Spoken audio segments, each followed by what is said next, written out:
Okay, let's start! Nagawa ko na konti ang box, ngayon magsusulat na ako kung saan ko siya ipapadala. At kung sino yung papadalhan ko. At syempre, isusulat ko rin yung sa akin, yung pangalan ko, at address ko.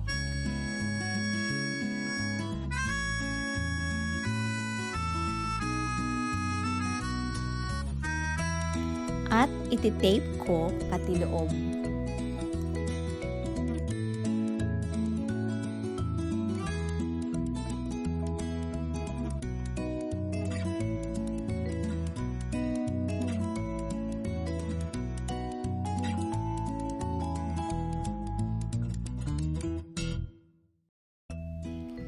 Nag-start na ako maglagay una ng mga old shoes na nabalot ko na.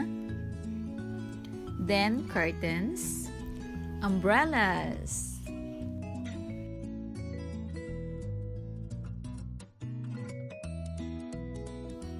raincoat. Naku, kung makikita nyo lang, ganito talaga pag magpadala ang kalat-kalat.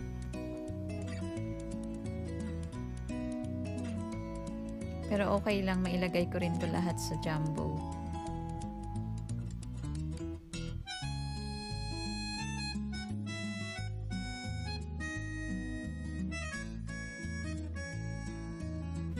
Okay, dito tayo ngayon sa mga noodles. Ayan, mga sabon yan, yung nasa pula. Yung mga noodles na to, 39 lahat to.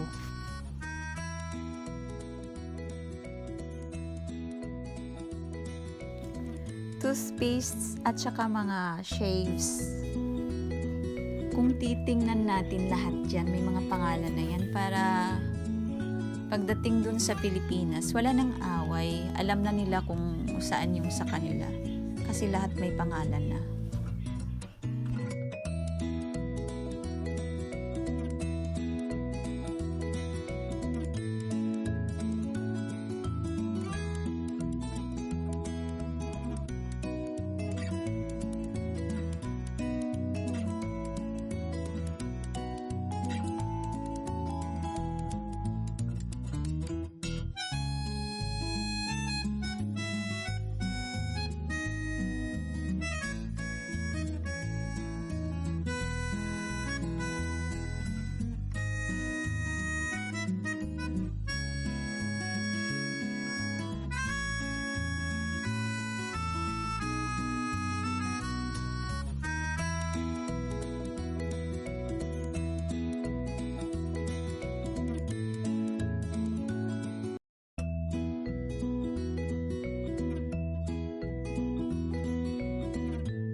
After all, I put everything into the box.